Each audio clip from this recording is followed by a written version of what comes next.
Hi everyone, how are you doing today?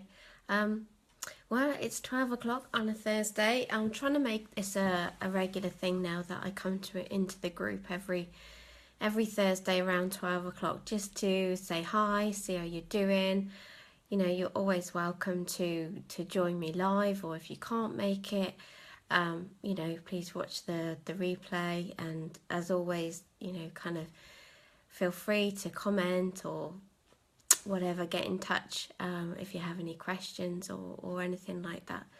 Um, Obviously, I set up this support group for you guys, so please always let me know what you like about the group, what you don't like about the group.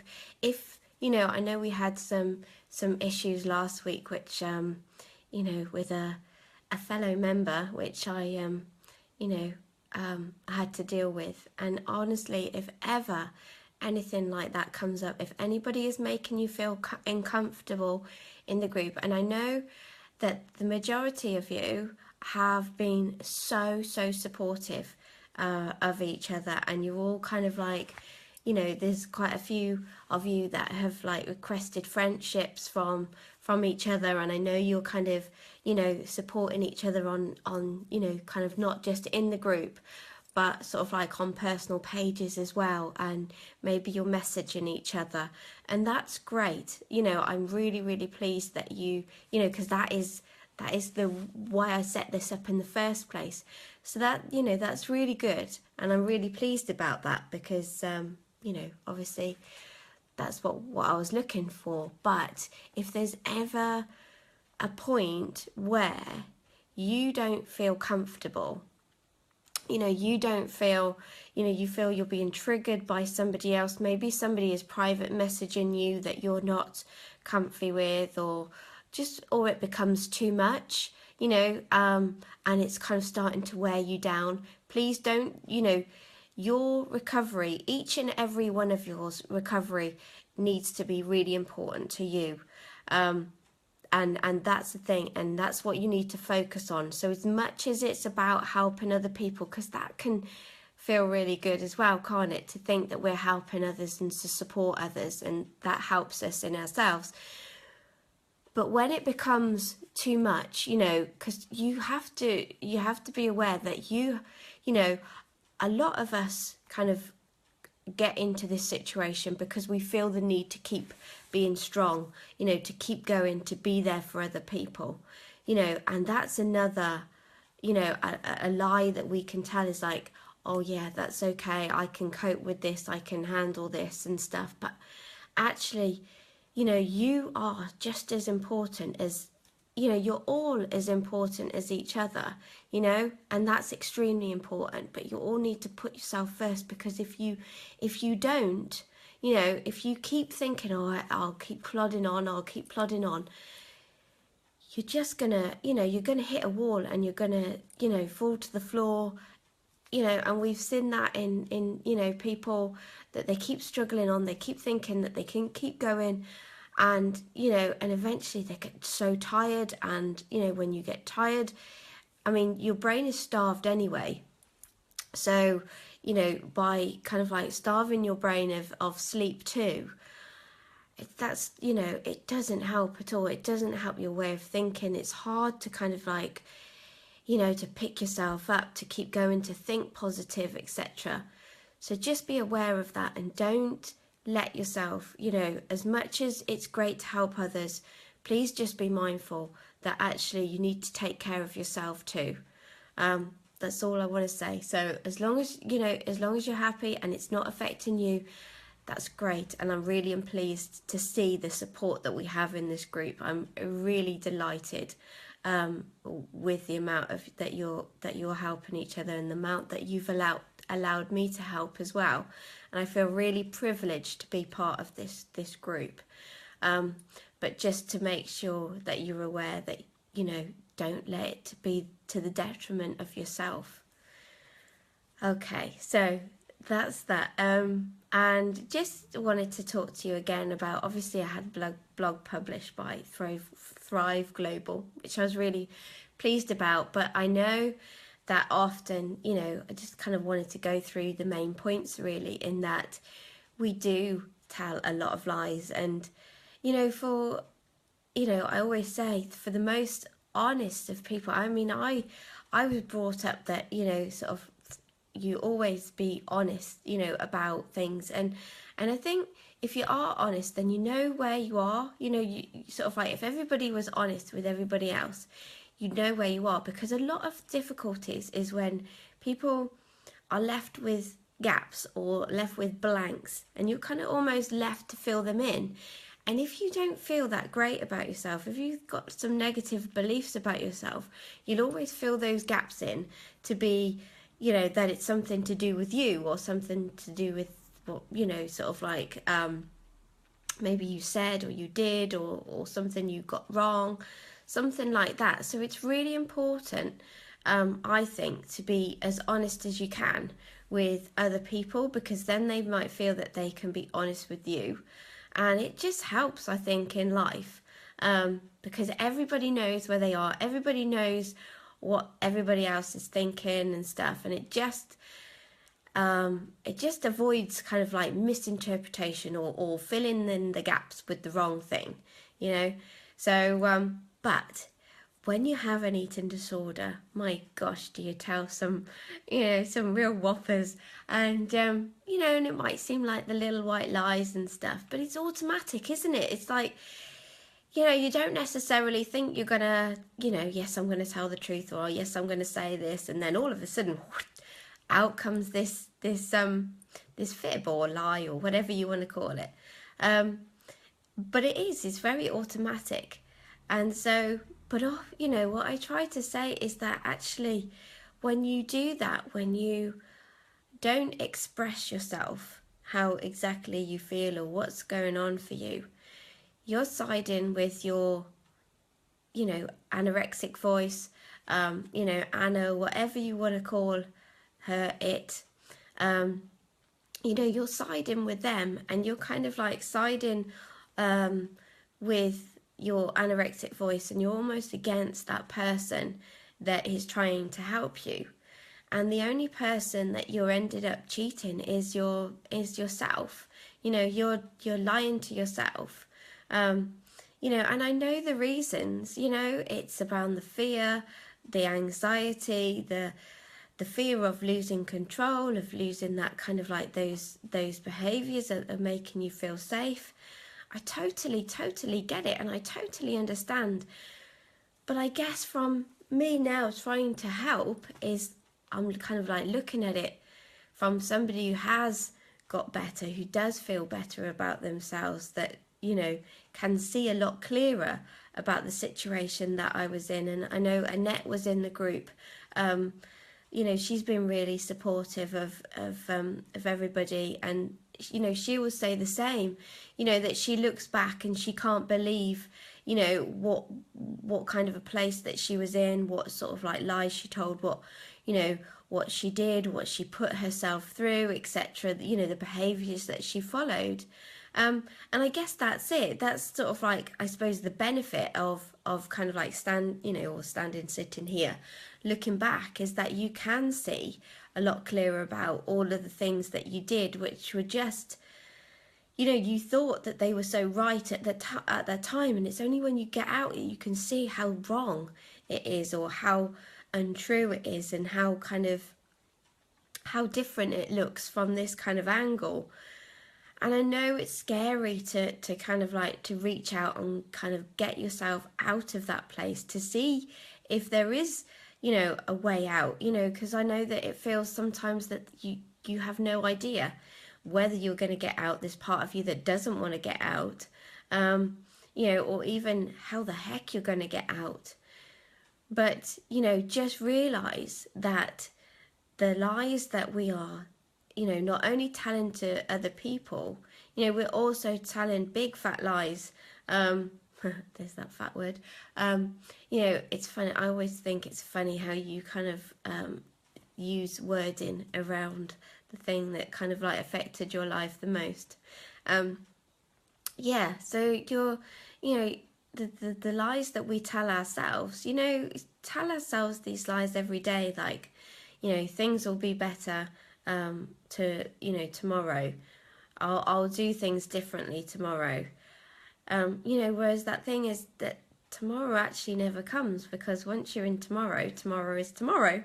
And so it's never wait till tomorrow to change. Always think about it. It's like later. I'll do things differently later. Well, once later comes, later becomes later, and again, it never happens. So why not now? Why not reach out now? Why not think about the lies that you're telling to others, the lies that you're telling yourself?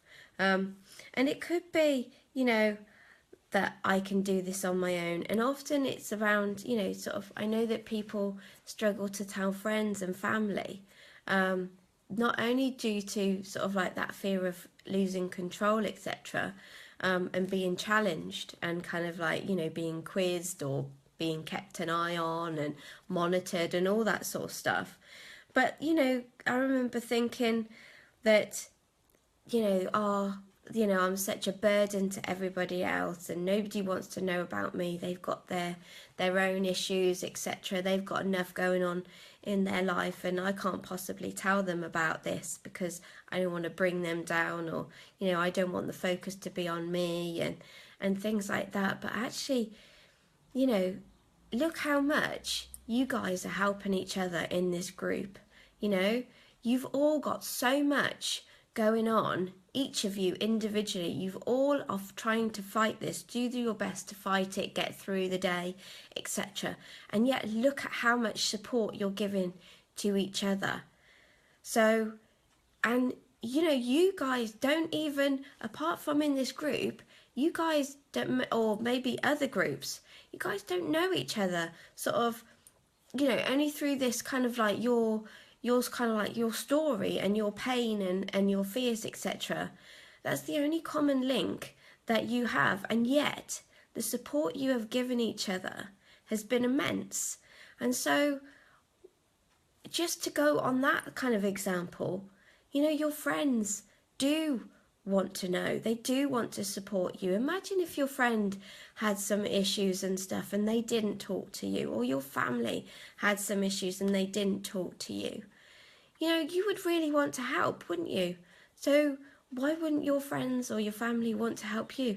And I think it was Brie that said in the group about people unfriending her, etc. Well, to me, they weren't your friends in the first place. Maybe they were just all about take. And they're not the kind of friends that you need. They're not real friends. They're not friends that, that are worth your time and energy.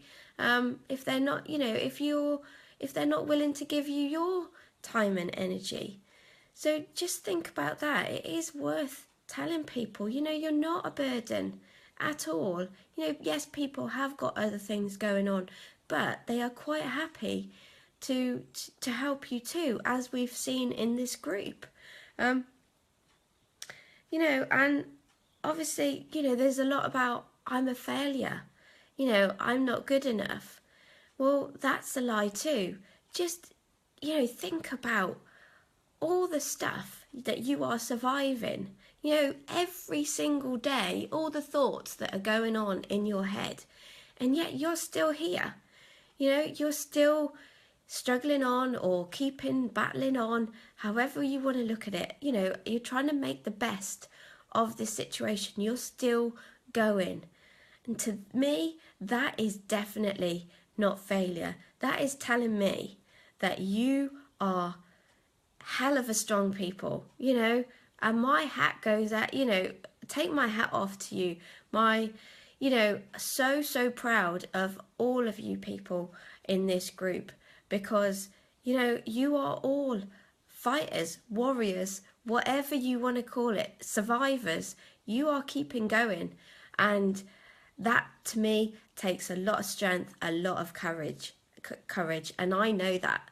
And I know that there are days when you think about taking, the easy way out, and yet I know that there's part of you that doesn't want to do that.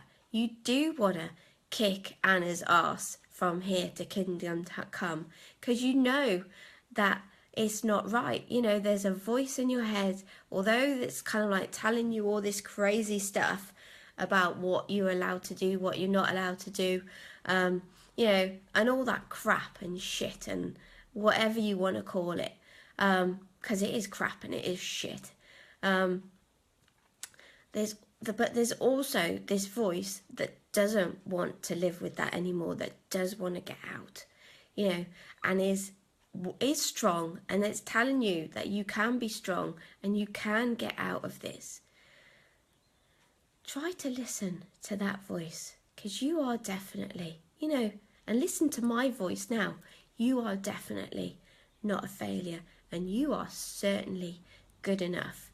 And there are reasons, I know, that you've learnt for some reason that you aren't good enough and that you do feel a failure.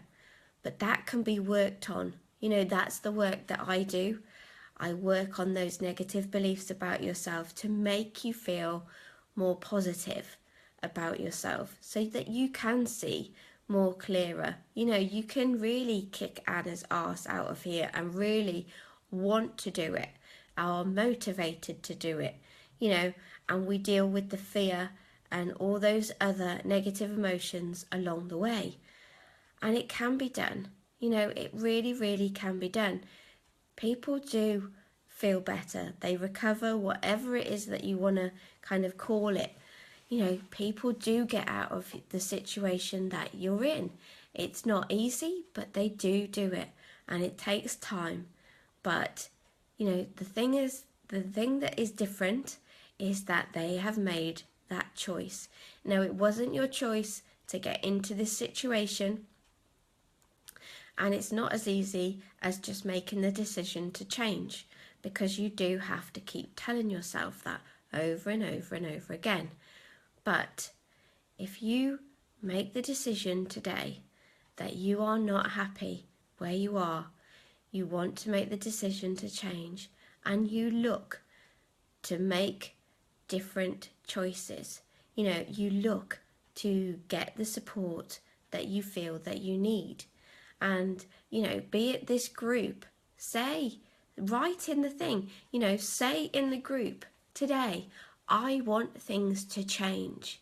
You know, I'm not happy. I want things to change. And then, you know, we can all have conversations about what feels okay. Little baby steps. What is the first thing that you need to do in order, as I always say, it's about baby steps. Don't look too far ahead, you know, but it's about doing different things, because if you're going through every day doing the same things, how can you expect things to change for you? It won't. So it's about maybe starting off and thinking, okay, what can I do today that's a bit different, that will help me, you know, and it won't happen overnight. You know, the first thing, you'll have to keep trying these things and keep deciding every day that you want things to be different. Making plans, you know. I'm always keen on plans and writing lists and things like that. And call me anal, but there you go. But I like to write lists. I like to kind of like set myself goals, because then when I've got them, I can tick them off and I can feel good, and I won't feel like that failure. You know, if I have this huge sort of like, you know, end goal that's like way ahead of me, you know, like that's going to be there in months, you know, sort of like 3 months time or something like that, that's going to feel like a hard battle, kind of like working towards that goal. Whereas if I have a goal for like the next hour, the next 3 hours, the next 7 hours, the next day, whatever it is, you know, have those little mini goals and tick them off as you get there, because that can be really satisfying, and it can be really like, yes, I did that.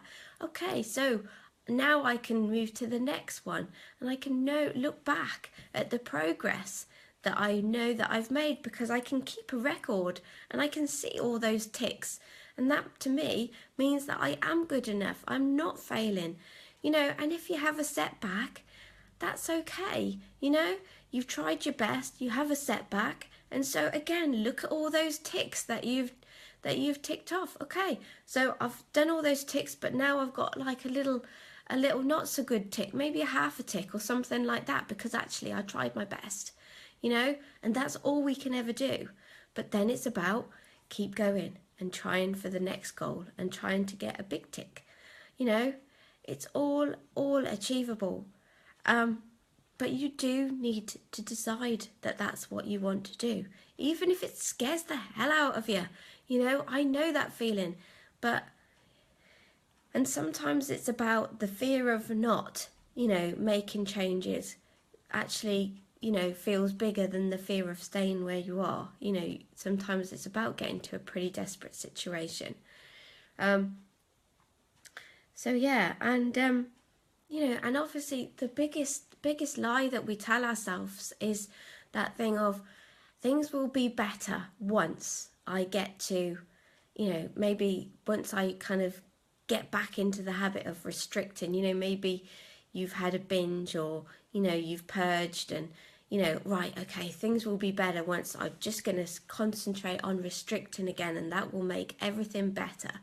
Or maybe once I get back to X amount of weight, or things will be okay if I just stick to this weight, and it doesn't go up and it doesn't go down. And maybe, you put so much faith in kind of, or if you're, stay in a certain pair of skinny jeans or whatever it is, an outfit that you've got, it's like you convince yourself that everything will be okay if you stay where you are, or you kind of get to this goal weight and things like that. But it doesn't work like that, because it's not about, as you all know, because I've said about it loads of times, my work is not around like monitoring what you eat, what you weigh, anything like that. It's about dealing with your mindset, because that is the crucial thing. Because as you know, I went into residential, and I know others of you have gone into residential, and you've got up to sort of like more, kind of like healthier weights and things like that, and yet your mindset is still the same. You're still battling, you still feel the same urge to kind of like to go back and restrict again. And I know all of that happens, because your mindset is still the same. You're still thinking that you need to kind of like to be at a certain weight, or to to be looking a certain way in order to make you feel better, and that is a lie that you are telling yourself. That is the anorexic head, the ana voice, whatever you want to call it, because once you can feel better exactly as you are, it doesn't become, your focus is not on your weight or your eating or anything like that.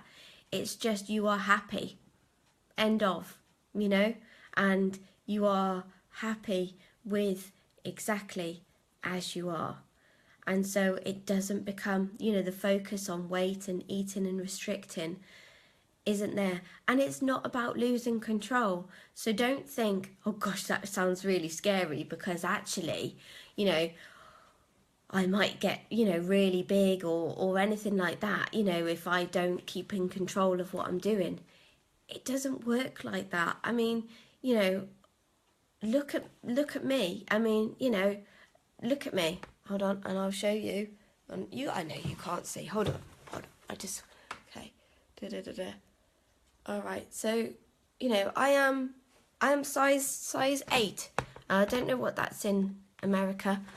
So I think that's 4. So size 4? Yeah, I think that's a size 4 in America. Okay, and I'm not sure what it is around other areas, but I have no idea what I weigh. That was one of the things that I, just wasn't interested in. I didn't want to be, I didn't want the kind of like the dial on the scale to dictate whether I felt happy or sad that day, or devastated, or, that I had to punish myself, etc., or I'd feel elated and, for a short term, and then I had to kind of like go on again. I didn't want that in my life. So that's not what I focus on. But by changing my mindset, I am able to, I have no kind of like, good or bad foods, or safe or unsafe foods, or anything like that. I eat just what I need to, what my body, I listen to my body. I eat when I'm hungry. I stop when I'm full. There are occasions when I don't, and I probably, kind of eat a little bit more. Maybe I'm out for dinner at a restaurant, or I'm eating a really nice meal or something like that. And it's natural to kind of like want to eat a little bit more. But I don't feel like I've kind of like overeaten or indulged, but I eat when I'm hungry. I stop generally when I'm full. I will listen to what my body is telling me that it needs, because sometimes, over the period of kind of like a month, I go through, particularly as women in that, in our hormonal cycle, gosh, I can go from, sort of like not really, going not really that hungry today, and I'll just sort of like eat quite healthily, and that will feel fine. Today's where I feel ravenous, and I really need kind of, particularly if I'm kind of like, my period's due or something like that, I'm really craving sort of like sweet things and stuff like that. But generally, over the course of a month, I do find that my body almost regulates itself. But the thing is when you restrict, it's so managed that, obviously, as soon as you kind of like allow yourself to eat a little bit more, that's when a binge can kind of like come and stuff, because your body is not used to, it hasn't found its natural balance. And so, often it's about a case of just sort of trying to push through and persevere until, and know that your body will regulate itself. It will reach the point where it regulates itself. So I know it's really, really scary, and obviously, I teach the tapping and stuff. And if you ever want me to do any kind of like Facebook lives on tapping for any kind of like particular struggles and stuff like that, please do let me know, and I can try and help with that. Or I could do a worksheet that you could do at home, or and whatever. Just let me know. As I say, I'm here in this group to help you, and I can only help if you let me know what you need help with. That's what I'm here for. So please do reach out if there's anything that you're struggling with that you kind of think, oh, this would be really helpful, or or you don't even know what might be helpful, but you just know that you're struggling with a certain area that you could do with help with. Just write, kind of like either just let us know through the group, or just send a brief kind of like message to me, and I will do my best to help with that. So like I said, I eat when I'm hungry, never put it off at all, never feel the need to restrict at all. I stop when I'm full generally, and then I will listen to what my body needs. So like I said, sometimes it will be healthy stuff. I love chicken and onion and peppers. I was always kind of like forced when I think that's a lot of my issues really. I was forced as a child to kind of like carry on and eat my meals and things like that, and I came, my mom always used to kind of like cook the traditional kind of meat, potatoes and vegetables, green vegetables, and I really don't like that kind of meal, and I don't even like it now. I'm kind of far more, I love sort of like spicy foods and sort of chilies and things like that, and I add chili powder and stuff to absolutely everything, even like beans on toast and things. I love like chicken fajitas. So chicken, breast of chicken, and chop that up with sort of like onions and peppers, and then I usually add my own bits of sort of maybe some courgettes, or Mediterranean vegetables I really like, because the other thing as well is that with anorexia, she often tells you that you don't like these foods anymore. Well, that's a big lie as well, because it's actually, if she can tell you that you don't like these foods anymore, or that you're not hungry, you're trying to convince yourself that you're not hungry, you're easier to control, you're easier to manipulate, and it's easier for her to get you to do what she wants you to do. It's easier for her to destroy you. But getting back, so eat when I'm hungry, stop when I'm full, listen to what my body needs. Sometimes it's healthy, sometimes it's really I am craving something sweet and stuff like that. So, but over the course of the month, that all balances out. And Paul McKenna, I don't know whether you have heard of him. He does like a lot of hypnotherapy, and he's very into like tapping as well. And he did like some research around sort of slim people, naturally slim people, and those were the rules that they followed, that they ate when they're hungry, stop when they fall, listen to what their body needed. But obviously it's very difficult to do that, like I said, in your situation, but you can get there. It will take time, but you can get there. But the other thing is that you eat and you enjoy every mouthful. And this is a lot of focuses now is on around mindful eating. And so you concentrate on, you chew really well, you sort of like, rather than kind of like put it out your head stuff, and you take pleasure in eating what is in front of you. And often, again, that can be really hard because, when you have anorexia, it's not about the food, it's about the huge helping of fear and guilt that comes on the side with that. But if we can get rid of that, then we can actually really taste, have, and often because we have all these safe foods and things that we tend to eat the same thing every day to keep safe, and that just becomes really boring, doesn't it? I mean, yes, it's safe, but it was really boring, so we're not going to enjoy the kind of like the safe foods that we eat and things like that. So it's about really thinking about, okay, what can I change? What foods might I enjoy? What did I really enjoy before? And maybe it's about tapping on your fear and your guilt, etc., just to bring the edge off, so that you can start to try and enjoy new foods, and think about challenging those kind of, safe foods. Maybe you could expand your kind of like, your menu, and just tap on that. So those are, there's a bit of all sorts really about lies that we tell, and also about kind of making changes, etc. But the other thing is just realising that, although I know I've said this before, but I just wanted to reiterate that, I know we keep these behaviours and stuff in order to keep ourselves feeling in control and to keep safe. But Anna is the one in control of us. And every time we lie, we are siding with her.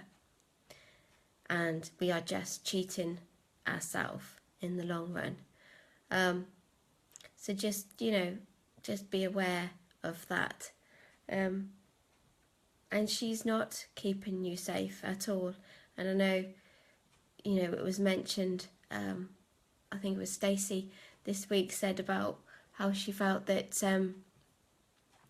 basically she felt like she was drowning and she was being pulled, in the water.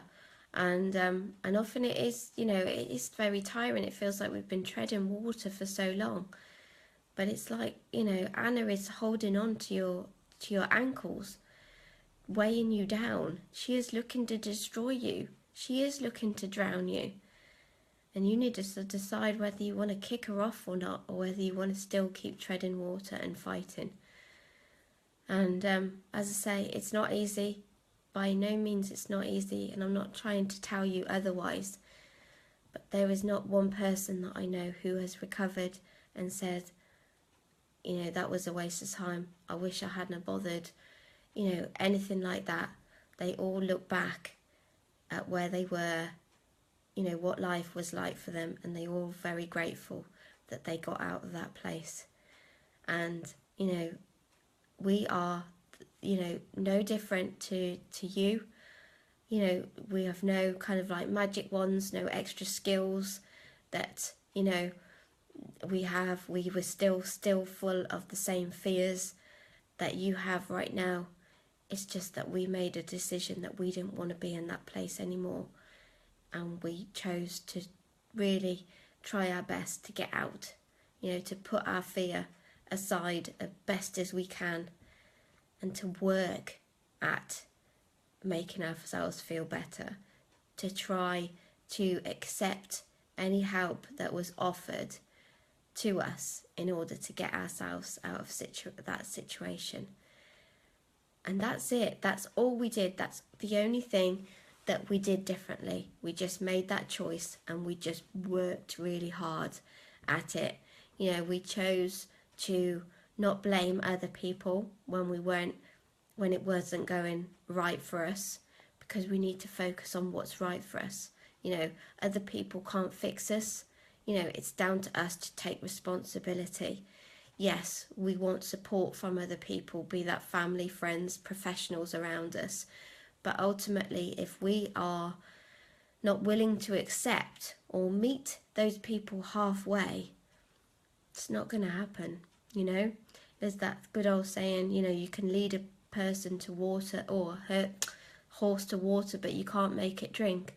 And that is exactly the same as, helping in this situation.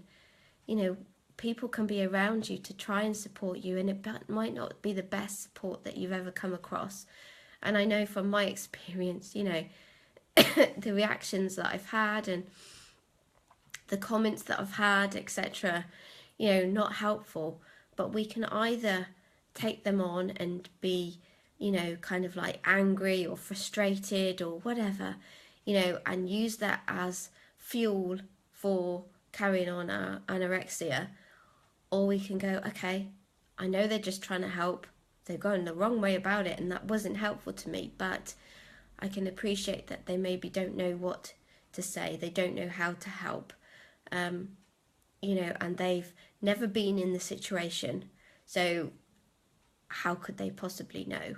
It's only by me educating them to say, this is how I feel, this is how you can help.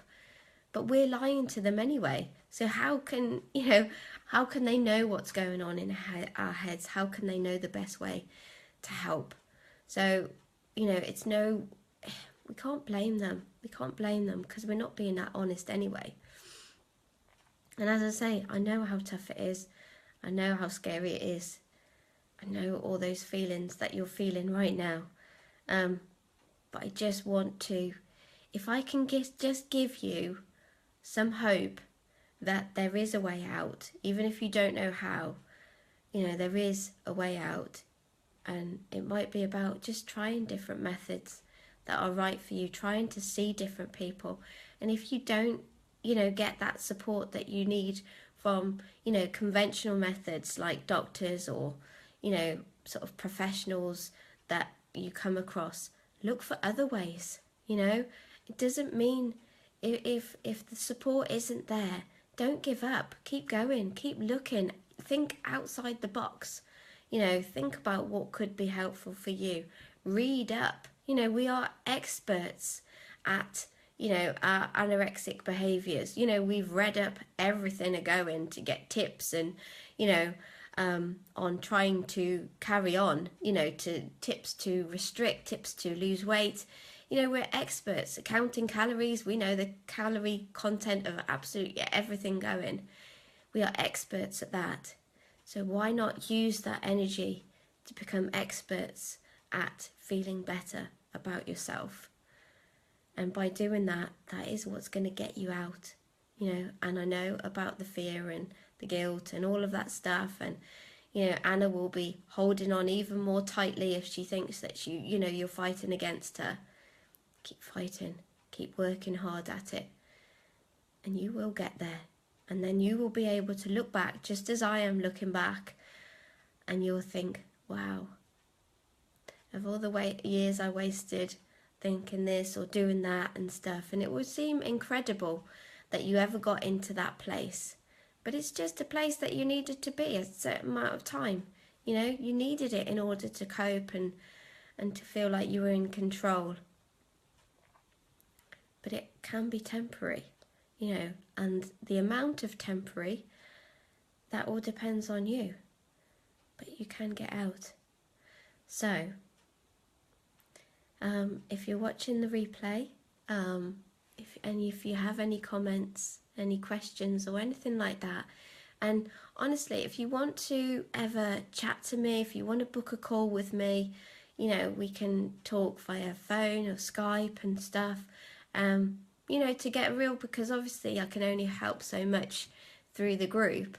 But if you ever want to kind of like discuss your options of kind of like taking the next step, and I will never force, you know, yes, I am a professional, yes, I do work with people, but I will never push my work onto anybody who I feel is not ready or is not, you know, kind of, it's not right to work with me, because that's not what I'm about. I want to work with people who are ready and who do think that I'm going to be able to help them, because otherwise it's just a, you know, it's a waste of your time, your money, and it's a waste of my time as well. I want to work with people who I can help, and it's, you know, from kind of like keep persevering with people who I don't think are right to work with me, then that's not good for me, you know, then that's certainly not good for my practice or anything like that. So so that's something that I'll never do. So don't be worrying about that, oh, I'm going to phone her and she's going to, you know, sort of sign me up for this and I'm not going to want to, and that's not me. That is not me. I never you know, kind of like push myself on absolutely anybody. It's just not the way that I am. But I do want you to think about ways that you can get out of where you are. I do want you to think about you know, ways that might help you. And if I can help you with that, you know, even if it's to direct you to another course of action and stuff, I'm quite happy to do that, you know, because the whole thing about this support group is about me helping people. That is why I do what I do.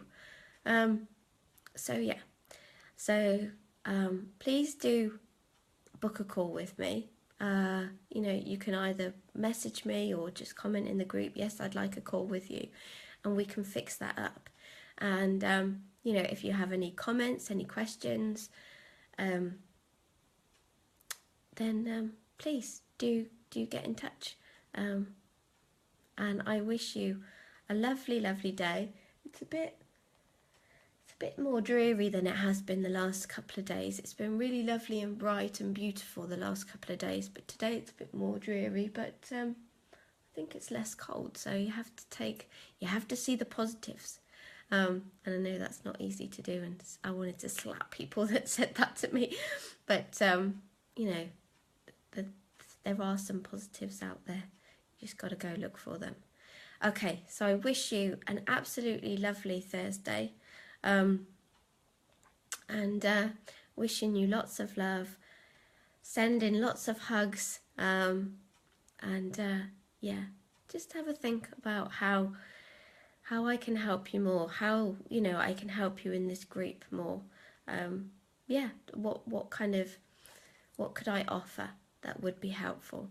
That would be great. Just let me know. Okay, and I will see you in the group. Otherwise, I will be back next Thursday to chat to you again. Or if there's a better time, you know, if you think that maybe an evening would be better, or anything like that, please do let me know. I'd love to have your feedback. As always, it just helps me do this better and provide a better, you know, better help to you guys. So I will quit waffling on now. Okay, take care. Lots of love. Bye.